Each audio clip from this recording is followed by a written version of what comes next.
За сайн байцгаана уу? Яакин байна. Ингээд миний Драчим блог тавтай морил. За би 100 subscribe хүрсэн.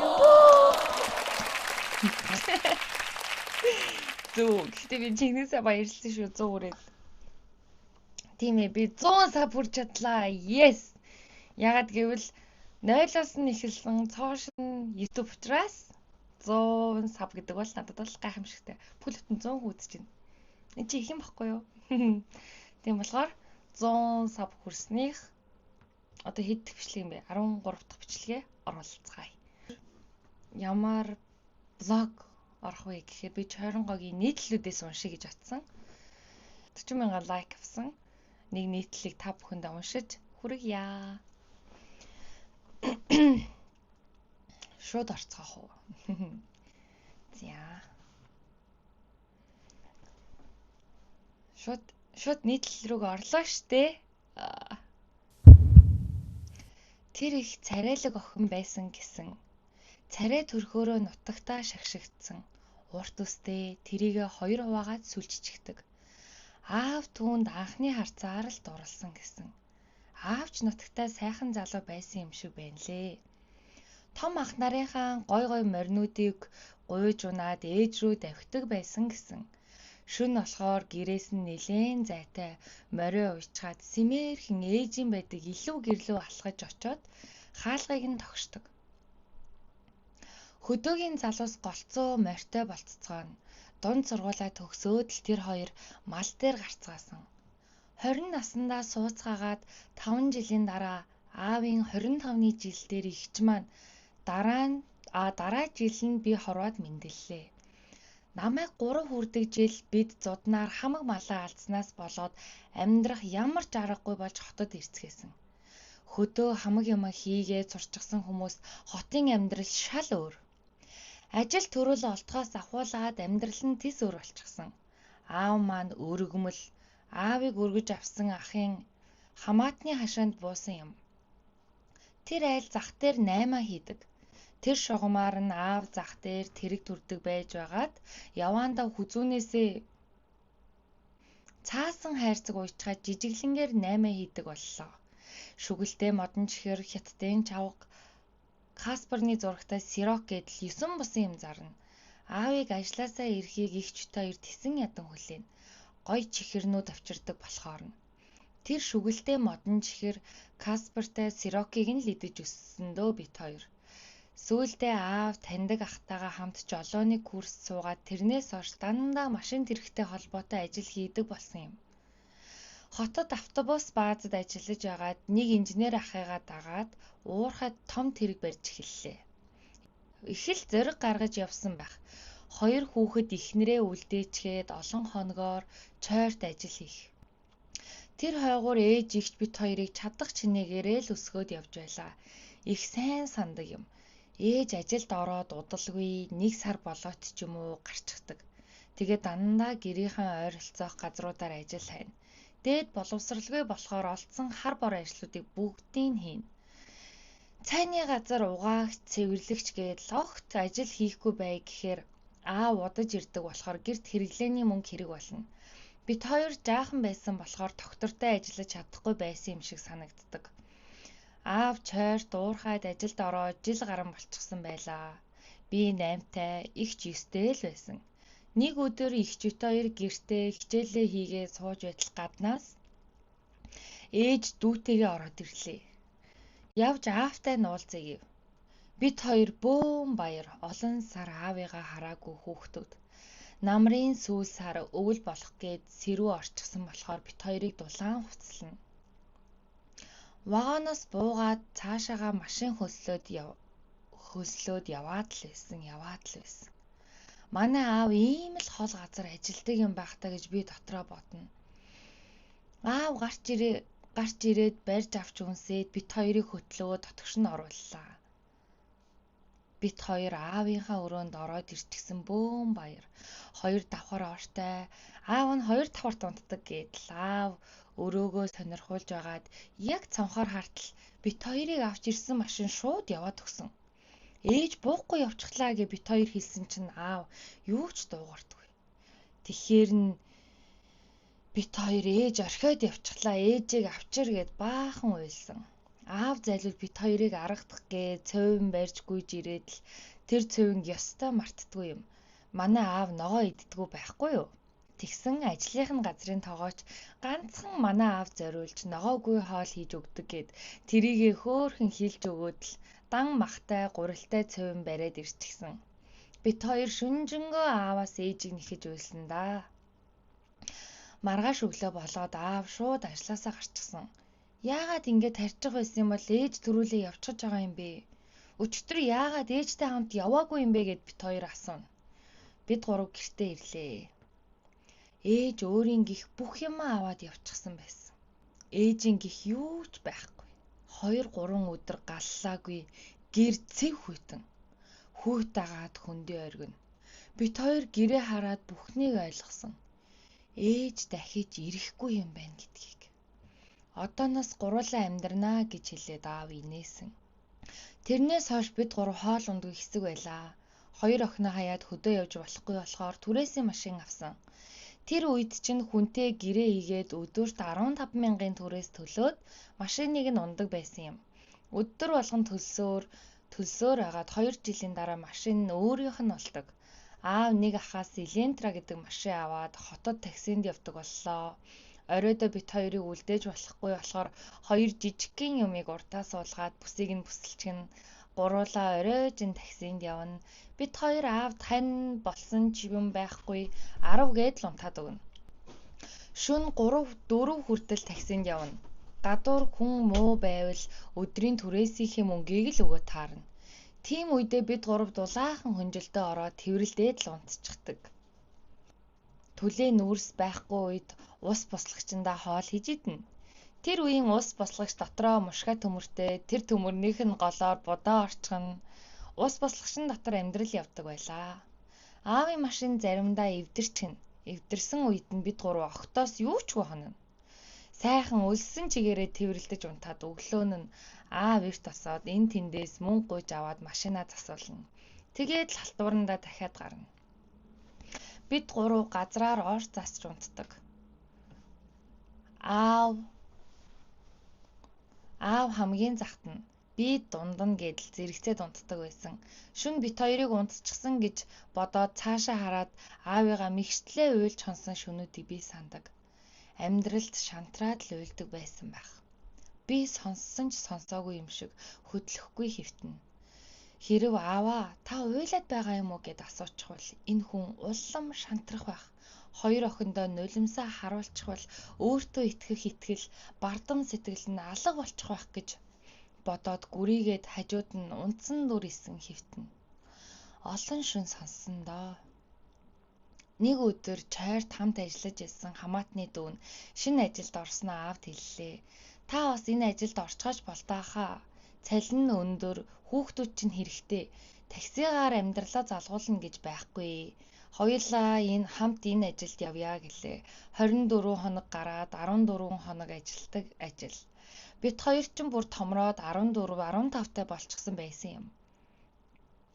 Аав зэрэг гаргаад дүүгээ дагаад ажиллахаар боллоо өмнө говь руу. Бид хоёрт хамаг юма захижил явсан. Такси барьдаг үеэс хамаагүй амьдрал дээшилж байгаа юм чинь. Хоосон хондог өдрүүд байхгүй болж хэрэглэнээсээ хэтрэхгүй ч ямар ч л эсэн төлөө хоолоороо тасархаа болов. Дэвтэр ном хувцас хунрааш дутхгүй ингмээр байна, тэгмээр байна гэхээр мөнгө төгрөг нь болохгүй байсан ч аав нь бүтээнээгээд л дэмжинэ. Бид гурав бүх юмаа л ярилцдаг. Сарын тэмдэг, хөх ургаалт, үерхэл нөхөрлөл. Аав ч бас бидэнд ямар эмэгтэйтэй уулзаж байгаагаа нээлттэй ярина. Аав нь тийм эмэгтэйтэй тэгж уулзаад гээд бит хоёрт ярьж зургийг нь үзүүлдэг. Эсвэл гадуур бит хоёрыг дагуулж явж уулзаж байгаа эмэгтэйтэйгээ хамт хоолнд ордог. Тэгсэн хэрнээ огтоосоо гэртээ дагуулж ирэхгүй. Бит хоёр нэг удаа хэлсэн юм. Аава бит хоёр том болчихлоо. Одоо бит хоёр ойлгон штэ. Та сайхан ихнэр аваач гэж. Аав тэгэхээр өдөс. Миний 2 охин орхитос гэд киног үзээгүй юу? Тэрэн дээр хойд их нь охиноо бүр амар зодоод хайрч майраад байдаг юм байна лээ. Намайг хөдөө явсан хавгаар миний 2 охиныг зодож нүдэж тамлаа зовоогоо давил яах юм бэ? Та хоёрыг тэгж зовоож байснаас эхнэргүй явсан дээр гин. Хоёр жаахан охинтой гээд гэртээ эмэгтэй хүн битгий хэл найз нөхдөө ч огт авчрахгүй. Намайг 18 хүрдэг жил ээж аавтай холбоо бариад хоёр охиноо хэр том болсныг хармаар байна гэсэн юм шиг байгаа юм. Бит хоёр аавыг эхнэр авахгүй юм уу гэд ярьж байсан чинь гинэт хүнд ер нь ээж хэрэгтэй байдаг гэд гинэт ээжийг яриад эхэлсэн. Ер нь ээжтэйгээ нэг удаа уулзаж үзсэн дээр ээж чинь над чиг л хөгшөрсөн байгаа. Их хүн юм чинь хоёр үрээ санаад сэтгэл нь эмтэрчл байгаа. Нэг удаа уулзчих гэсэн. Тэгээд бит хоёр аавыг нухацтай яриад байгааг ойлгосон.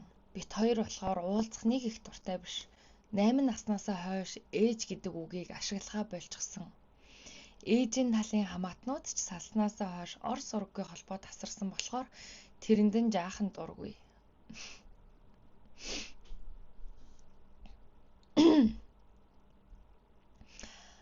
Бит хоёр ээжтэйгээ уулзчих гэж шантрахгүй бараг 1 сар гаруй ятгалаа. Нэг тоглоом хийхдээ хүртэл ээжтэйгээ уулзчихаач гэд инээн. Бит хоёр гүрийж агаад аавыг гуйгаад ахаар нь за аав ингэж байгаа бол ганц уулзахад яах вэ гэд Эрдэнэт рүү явахаар боллоо. Манай ээж салаад Эрдэнэт рүү явчихсан юм байна лээ. Дүүн тэнд байдаг. Нөгөө бит хоёрыг чойрлуу хөргөж өгөхөөр ирдэг дүүн шүү дээ. Эрдэнэтэд очисон чинь ээж биш тэр дүүн тосож аваад тэднийд очлоо. Ээж нөхөр 2 хүүхэдтэй болчихсон гэрээсээ хурч ирж уулзж байлаа. Сууж ийсэн чинь гаднаас нэг ихч ороод ирсэн. Сайн байна уу гэснээ манай ихчийг үнсээд ахаар нь би ихчийн таньдаг хүн юм байх гэж бодсон чинь ээж байсан. Би ээжийг хараад таниагүй. Хичээл ном нь сайн уу? Яаж жоохон амьдарч байна гэж асуухад нь юу хийдэг гэдгээ ярьсан. Би нүүрэмгий ихч даруухан баггүй юу? Би галзуу болохоор их юм ярих байх таа гэж ихчтэйгээ ярьж байсан. Мөртлөө яг уулзсан чинь би юу ч ярьж чадаагүй. Би нүүрэмгий ихч даруухан байхгүй юу? Би галзуу болохоор их юм ярих байх таа гэж ихчтэйгээ ярьж байсан. Мөртлөө яг уулзсан чинь би юу ч ярьж чадахгүй. Юу гэж хэлэхээ мэдэхгүй болчихлоо. Ямар нөхөр хүүхэд нь сайн уу гэж асуултаа биш. Ээж ингээрээ тэгээрээ гэд баахан юм яриа захиад л ах шиг байсан. Би бүр тэр хүнийг ихчээ гэх үү, ээжээ гэх үү уучраа олоогүй. Тулгамцаар байгаад л ирсэн. Тэгш нэг 8 наснаасаа хойш анх удаага ээжтэйгээ уулзаж үзв. Аав ээжтэйгээ уулзсан чинь ямар байна гэхээр нь үгүй яах вэ? Нэг ч тийм гоёч биш юм байна гэсэн чинь аав юу яриад байгаа юм бэ? Ээжтэйгээ олон жилийн дараа уулзаж ээж гэж шоолоод л ээжтэй уулзаад таниагүй бас хөгшөрчихсөн юм шиг санагдсан гэд аавд хэлсэн чинь амар тоглоом хийгээд л ер нь аав нь л залуугаар байгаад байдаг болохоос миний насныхан бүгдээрээ л эмээ өвөө хөгшин болчихсон байгаа үстэй гэж инээж илээ. Тэрнээс хойш ээжийн талаар дахиж яриагүй. Цаг хугацаа явсаар эгч маань их сургуулаа төгсөөд Япон орныг зорилоо. Бусад айлын хүүхдүүд гадаадд сурч болж байгаа юм чинь гэд яаж игээд л эгчийг аав явуулсан. Игч аав хоёр хоорондоо бараг уцаар ярихгүй. Яагаад гэхээр уцаар ярихаар хоёулаа уйлчхаад байдаг юм. Нэг нэгээ санаад. Баяр ёслоор л би игч рүү залгаж аавыг нэг харуулна. Цаг хугацаа өнгөрөх тусам амьдрал нүдэн дээр өргөжөөд машинтай болоод 5 хантай гэрт амьдарч байснаа байранд хүртэл орлоо. Байранд орох үед аав би ер нь байгаадаа л талархаж амьдарч байсан болохоор байртай болно гэж мөрөөдж байгаагүй юм байна. Мөрөөдөж байгаагүй авчихсан юм чинь би одооноос мөрөөдөлтэй болно гэж хэлсэн. Аавын минь нүд гал цогтой бүр шал өөр болчихсон байлаа. Тэгээд аавын бодсон 2 мөрөөдөл нь нэгт 2 охиноо хурмыг нь хийж өгөх, хоёрт том жип машинтай болох байв. Хөөх юм аа. Миний 2 охиныг бэр гуугаад ирвэл ёстой 3 буцаана. Өдөө балтал 2 цэцэг цэврүү шиг охиноо яаж өсөглөө. Хүнд ёстой, ёс төртэй өгөн шүүлгэн. 2020 оны 11 сарын 2-нд би аавынхаа ажиллаж байгаа газар руу найзынхаа машинтай явж байлаа. Энэ удаа аавтайгаа уулзна гэсэн баяр хөөр биш, Аавыг амьд үлдээсэй гэсэн залбирал надад байв. Oh my god. Аавыг ажил дээрээ хосолд орчихсон яаралтай эмнэлэг рүү авч явж байна гэж ажлынх нь хүнээс дуудлага ирсэн юм. Oh my god. Намайг очиход эмнэлэг рүү биш морг руу дагуулж явсан. Аав минь ослоос болоод үнэндээ газар дээрээ нас орсон байж.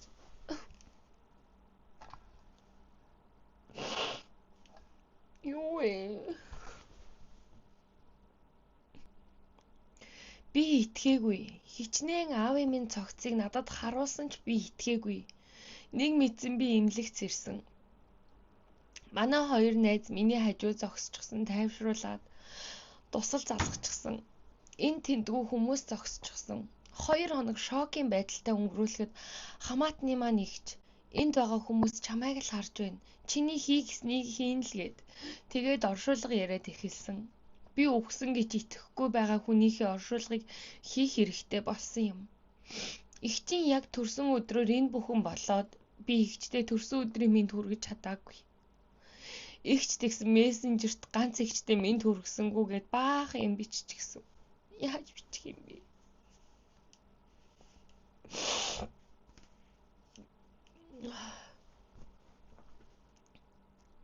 Би игчэд яаж хэлэх учраа олохгүй байж байгаад хамаатныхаа нэг хөгшин игчэд хэлүүлсэн юм.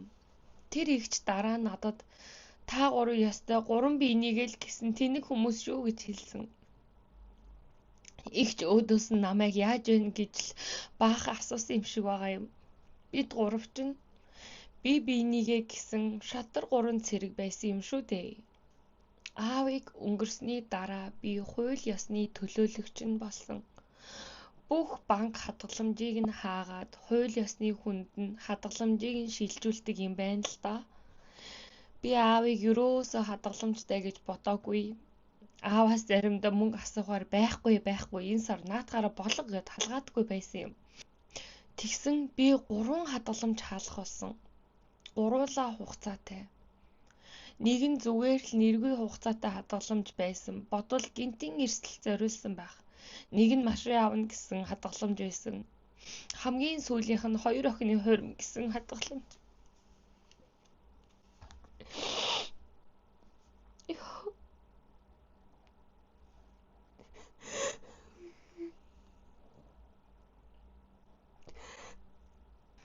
Хурмын хадгаламжаа олон жилийн өмнөөс нээчихсэн.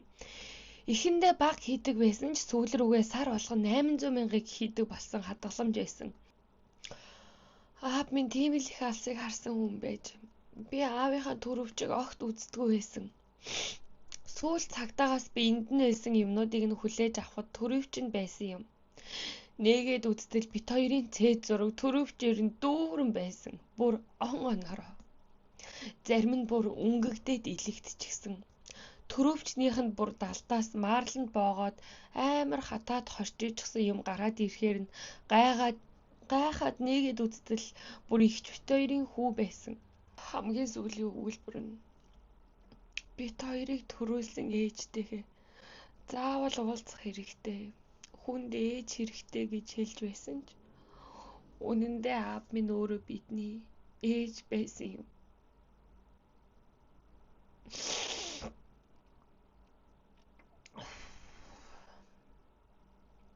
Би зүгээр нийтлэл уншина гэсэн боловч энэ нийтлэл намайг ингэж уйлуулна гэж би үнэхээр огт бодсонгүй.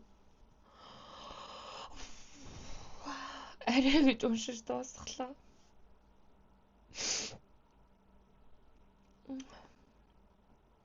Гэхдээ хүний амьдрал амар баялаг те.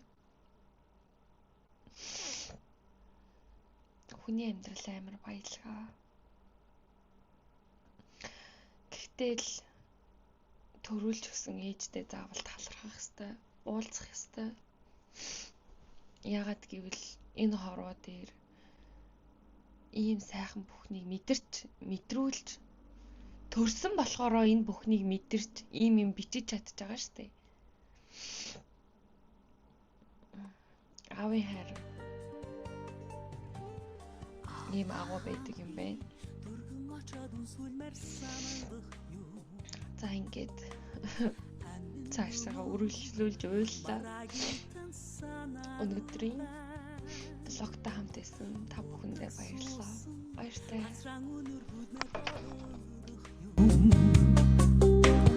Гонгийн сүдэр үрээс чинь хурдан үргэндэ Авда хамби хурдхан очоод сүлмэр санагдах юм